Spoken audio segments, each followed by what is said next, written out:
మీ కళ్ళద్దాలిక పక్కన పెట్టేయండి. ప్రతి కంటి సమస్యకి బెస్ట్ సొల్యూషన్ ఇస్తుంది అమెరికన్ లేజర్ ఐ హాస్పిటల్. నమస్తే, వెల్కమ్ టు సుమన్ టీవీ. నేను మీ సాయి. ప్రస్తుత పరిస్థితుల్లో అనేక అనారోగ్య సమస్యలతో చిన్న పెద్ద అని తేడా లేకుండా చాలామంది ఇబ్బందులు పడుతున్నారు. దీనికి అనేక రకాల కారణాలు ఉన్నప్పటికీ ముఖ్యంగా విటమిన్ డి యొక్క ప్రభావం ఎంతవరకు ఉంది, దానివల్ల ఒక మనిషి ఆరోగ్యం పైన ఎలాంటి ప్రభావాన్ని చూపిస్తుంది, అది లోపించడం వల్ల ఎలాంటి అనారోగ్యానికి కారణమవుతుంది, అసలు విటమిన్ డి పాత్ర ఒక మనిషి శరీరంలో ఏంటనేటువంటి విషయాన్ని ఈరోజు తెలుసుకునేటువంటి ప్రయత్నం చేద్దాం. మనతో పాటు ప్రముఖ physician, diabetes councillor doctor Kiran గారు ఉన్నారు. కిరణ్ గారు, వారితో మాట్లాడదాం. కిరణ్ గారు నమస్తే. నమస్కారం. విటమిన్ డి అనేది చాలామందికి సూర్యుని ద్వారా వస్తుంది అనేటువంటి విషయం అయితే అందరూ మాట్లాడుకుంటారు జనరల్గా. సో విటమిన్ డి వల్ల ఒక మనిషి బాడీకి ఎంత ఇంపార్టెన్స్ ఉందంటారు? సింపుల్గా ఎక్స్ప్లెయిన్ చేయాలంటే, ఒక ఇల్లు నడవాలంటే కరెంట్ అవసరమా లేదా? అందులో టీవీ కావచ్చు, లైట్ కావచ్చు, ఫ్యాన్ కావచ్చు, ఇంకేదన్నా. సో ఒక ఇంటికి కరెంట్ ఎంత ఇంపార్టెంటో అదేవిధంగా మన బాడీకి వైటమిన్ డి అనేది అంతే ఇంపార్టెంట్. సూర్యుడిని సూర్య భగవానుడు అని ఎందుకన్నారు? ఎందుకంటే సూర్యుడు లేకపోతే జీవులు లేవు. ఇంకా చూడండి ఎంత లింక్ ఉందో దానికి దీనికి. కాకపోతే మనకి వైటమిన్ డి లోపం భారతదేశంలో అనేది ముఖ్యంగా మనం ఒక 20-25 సంవత్సరాలుగా ఎక్కువగా గుర్తిస్తున్నాం. అంతకుముందు వైటమిన్ డి లోపం పెద్దగా అది మనకు సామాన్యుల్లో అది ఒక సమస్యగా మనం అప్పట్లో కనపడలేదు. మనం కూడా దాని మీద ధ్యాస దృష్టి పెట్టలేదు. దానికి కారణం ఇప్పుడు పెరిగినటువంటి ఇన్ఫ్రాస్ట్రక్చర్, బిల్డింగ్స్ కానీ ఇవే అనుకోవచ్చా? ఇది వరకు మీరు అడిగిన ప్రశ్నకి ఇప్పుడు ఇది వరకు ముఖ్యంగా మనం చూసినట్లయితే ఐరోపా ఖండాల్లో ముఖ్యంగా జర్మనీ, ఫిన్లాండ్, ఎక్కువగా స్వీడన్, నార్వే, లేదా రష్యాలో సైబీరియా, లేదా కెనడా, ఇటువంటి దేశాలలో మాత్రమే జనాభాలకి విటమిన్ డి లోపం కనపడేది. ఎందుకు? వాళ్ళకి దాదాపు 8-10 నెలల సూర్యుడు ఉండడు. అండ్ చలిలో మొత్తం కప్పుకోవాలి. సో ఒక 2 months ఎండాకాలం. సో అందుకని వాళ్ళు ఎండ దొరికినప్పుడు మ్యాక్సిమం వాళ్ళ స్కిన్ని సన్ ఎక్స్పోజర్కి ట్రై చేస్తారు. అందువల్ల ఆ విటమిన్ డి అనేది వాళ్ళ బాడీలో కొంచెం నిల్వలు ఉంటుంది. లేదా సప్లిమెంట్స్ కొంచెం తీసుకొని వైటమిన్ డి లోపాలు రాకుండా వాళ్ళు అన్ని జాగ్రత్తలు తీసుకునేవారు. బట్ భారతదేశంలో ఏమైంది, మనకు వైటమిన్ డి లోపం వస్తుందని ఎవరు ఊహించలా, కలగొడగనలా.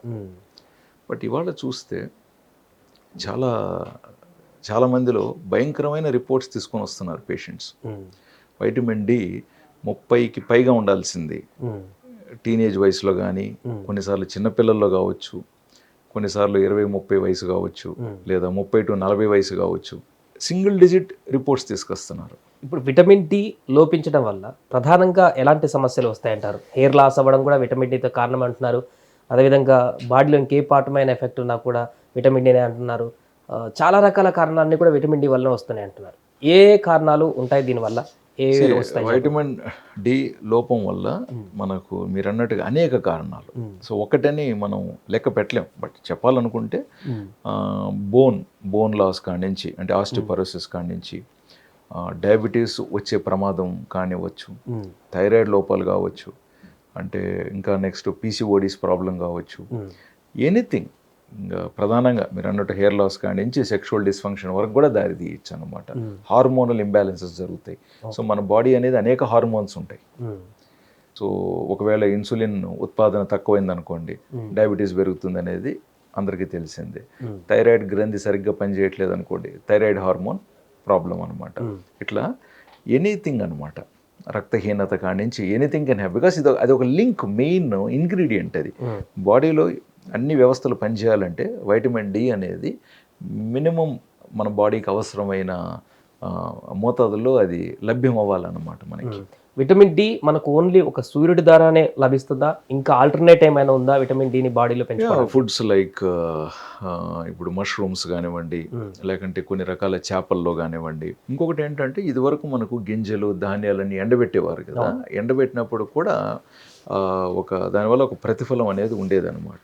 మనకు లాస్ట్ 20 years చూసినట్లయితే ముఖ్యంగా ప్రాసెస్డ్ ఫుడ్ నిల్వలు ఉంచడం కూడా చాలా వరకు కొన్ని కెమికల్స్ వాడేసి వాటిని నిల్వలు ఉంచడం కానివ్వండి, ఇలా జరుగుతున్నాయి కదా. ఒకప్పుడు మనం చూస్తే నీట్గా ఎండబెట్టి తర్వాత గోతాలలో పెట్టి అవి వినియోగించేవారు.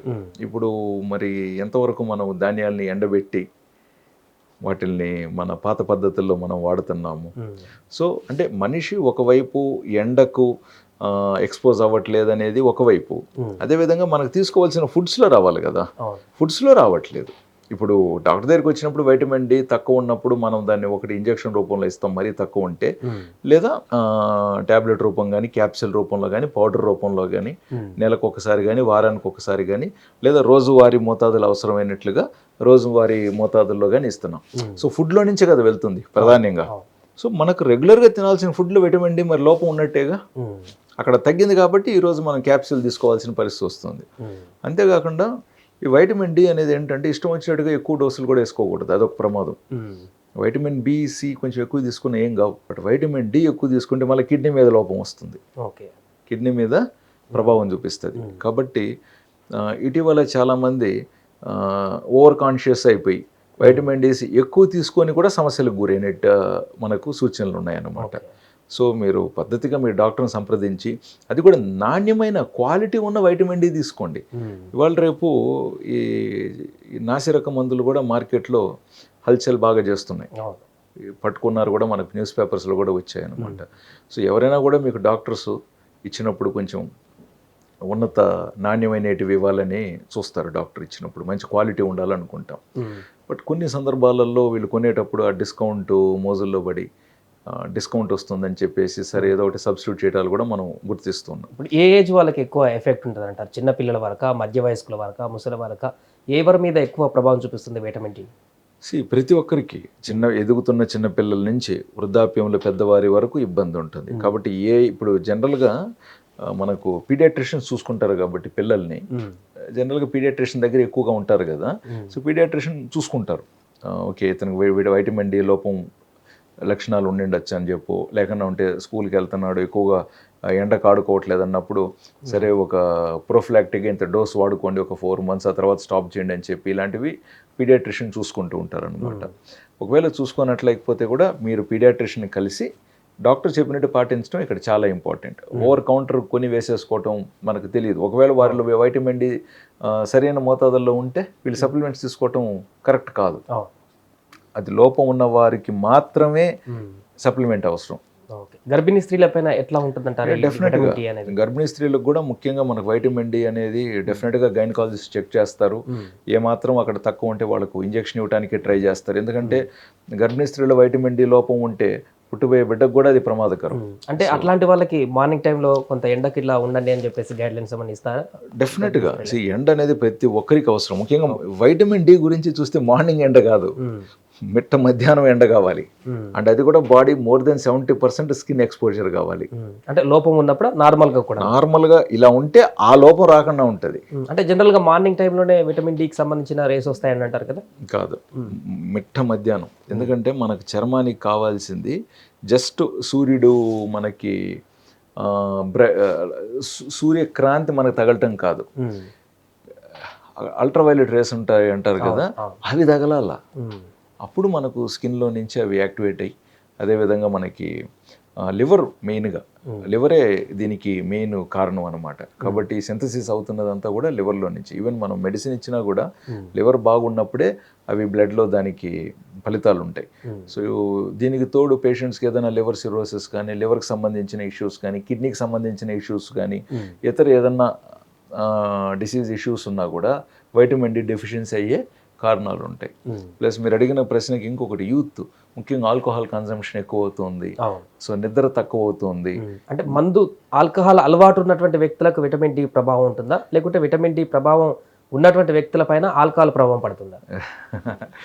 గుడ్డు ముందా కోడి ముందా అన్నట్టు. మనం చూడాల్సింది ఏంటంటే ఆ అలవాటు, వ్యసనం అనేది మంచిది కాదు. విటమిన్ డి లోపం తర్వాత విషయం. ఫస్ట్ ఆఫ్ ఆల్ టీనేజ్ అబ్బాయిలు కానివ్వండి, ఈ 20-22 years కాలేజ్ అబ్బాయిలు ముఖ్యంగా ఆల్కహాల్ ఏదో ఒక రూపంలో వ్యసనం అనేది కామన్ అయిపోయింది. అంటే మంచినీళ్ళు తాగినట్టుగా అది క్యాజువల్ అయిపోయింది. ఇవన్నీ ఏంటంటే బాడీలో ఎర్లీ ఏజెస్లో డ్యామేజెస్ ఇస్తాయి. ప్లస్ మూడ్ స్వింగ్స్ ఉంటాయి అన్నమాట వైటమిన్ డి లోపం ఉన్నప్పుడు. మరీ ఉత్సాహంగా ఉంటారు, లేకుంటే మరీ నిరుత్సాహంగా అయిపోతారు. బ్యాలెన్స్ కావాలి మనకి. అంటే తీసుకునే ఫుడ్ ఐటమ్స్ కూడా ఎక్కువగా మనము ప్రాసెస్డ్ కార్బ్స్, బ్రెడ్, బిస్కెట్స్, బర్గర్లు, పిజ్జాలు, లేకుంటే ఇట్లాంటివన్నీ రెడీమేడ్గా మనకు ఈజీగా దొరికేటి తీసుకుంటున్నాం కదా, అవి తీసుకున్నప్పుడు ఎనర్జీ లెవెల్స్ పెరుగుతాయి. మళ్ళీ ఎనర్జీ లెవెల్స్ పడిపోతాయి. సో వీళ్ళలో ఒబేసిటీ పెరిగే ఛాన్సెస్ ఉంటుంది. So obesity plus vitamin D deficiency చాలా ప్రమాదం.